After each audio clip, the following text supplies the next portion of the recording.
Welcome back to my channel. So today I'm going to be answering some questions that a lot of people have been asking me via DMs in the comment section of the YouTube videos that I've been making, and from some phone calls from friends and family. So I just felt like it is beneficial for me to share this information with everyone on this platform so that everybody can be on the same page. Meanwhile, I'm also going to be, talking about some certain developments in uh, in the admission process along the line while answering the questions, of course. So let's get started. There are so many questions that a lot of people have been asking me over the uh, different platforms. They want to know about some certain things. First of all, let me talk about the question about the recent amendment to the Aliens Act, how it affects new students. I'm not going to speak much on that today because next week I'm actually going to be analyzing the amended Aliens Act. I will try as much as possible to bring the Aliens Act to this platform. I'm going to be reading it to you, the ones that affect students and how it affects students. So I don't want to make a conclusive statement about it. That is why I'm thinking that I should do it that way. So after we read it, I will try to interpret it in the way I understand, but I'm going to read it to you. So you also will have the opportunity to interpret it how you think it affects students. But I can only say this for sure: the amended Aliens Act doesn't affect students so much. Like, there are just some few changes which in my own opinion is just normal for any country to do.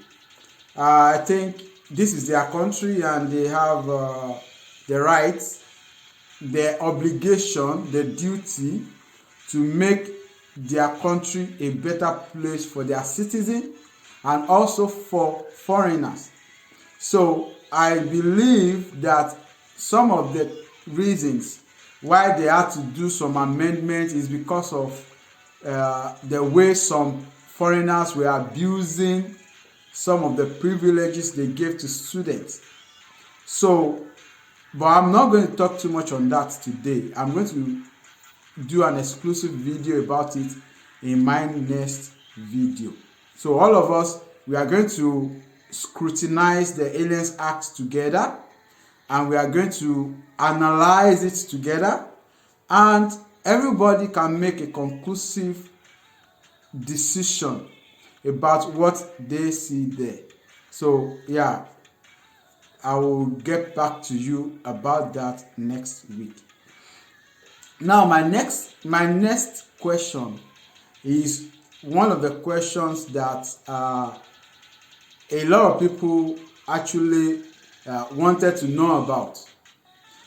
The question is that, is it necessary to pay anybody to help them with their admission process? Before I say much on this, I'm going to say something about one of the persons that actually contacted me via WhatsApp. The person is like I can say like a family, because back where I was living in Nigeria, the person was also living around that place, and he contacted me through my friend and my brother. So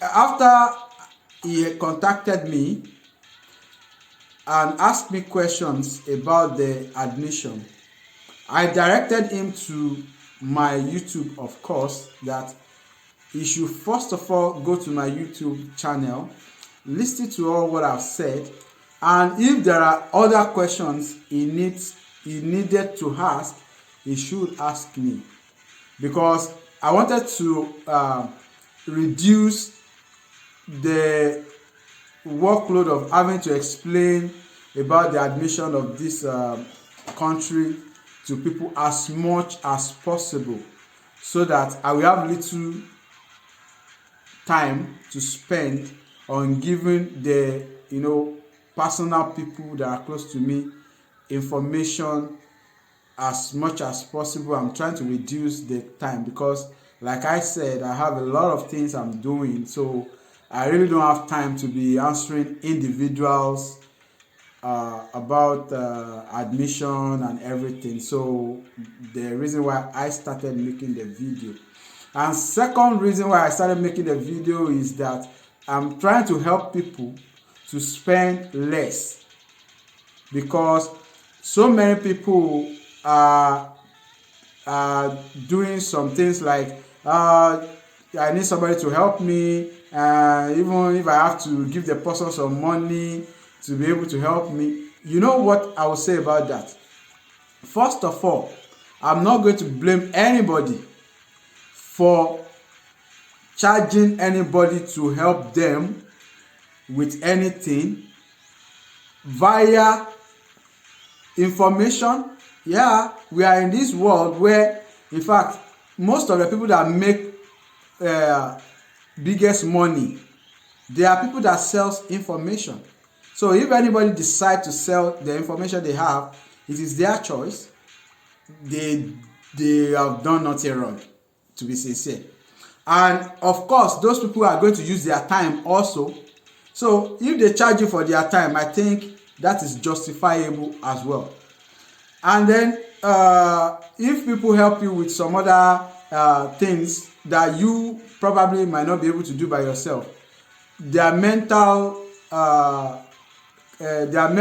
involvement also, if they charge you for that, I think that it is justifiable as well. So nobody have a free time for anybody. But personally, I took it upon myself because I had already enjoyed people who helped me for free. Okay, so I told you, it's a way that I'm trying to give back to the society. That is why I'm doing this thing for free.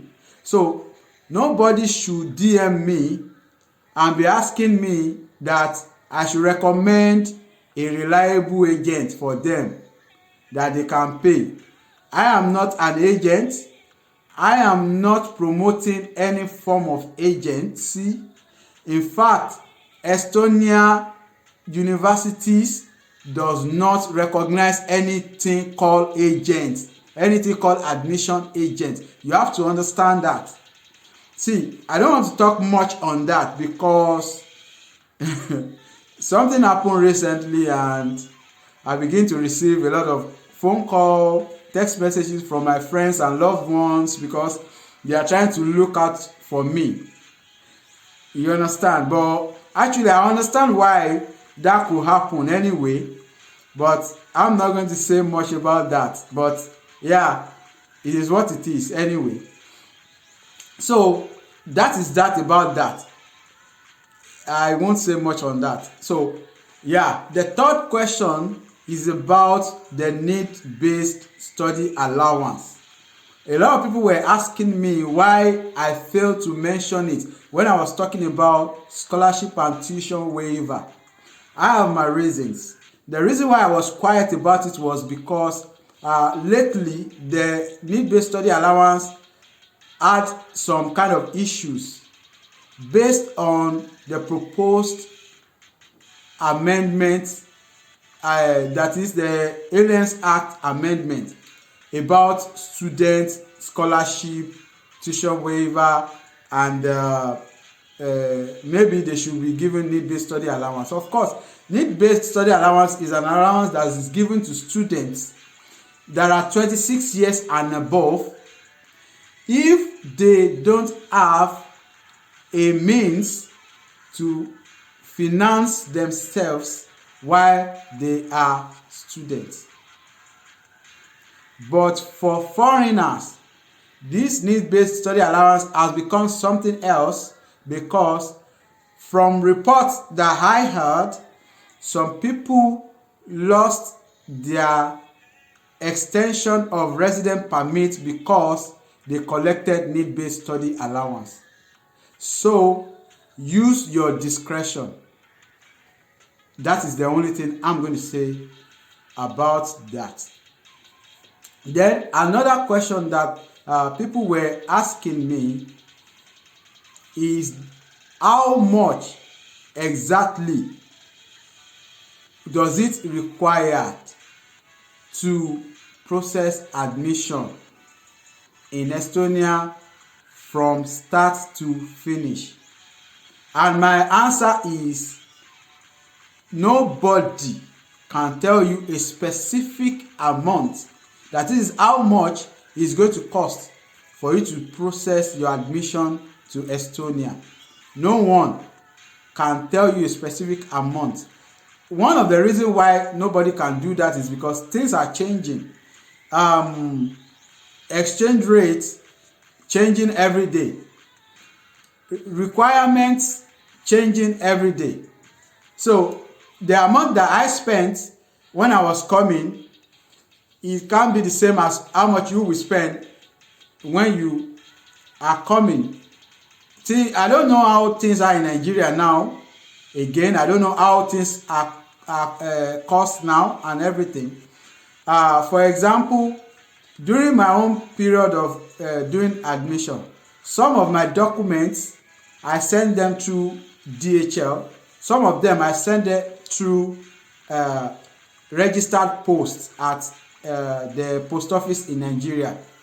It depends on what you do, how you do it. Then for bachelor's degree, the amount you will spend is not the same as the amount you will spend for master's degree. But one thing I can say though is that you only need to understand that you are going to do test of English, which is compulsory for everybody, both bachelor's and master's degree admission seekers. So I don't know how much IELTS is now. I know that you have to send your documents.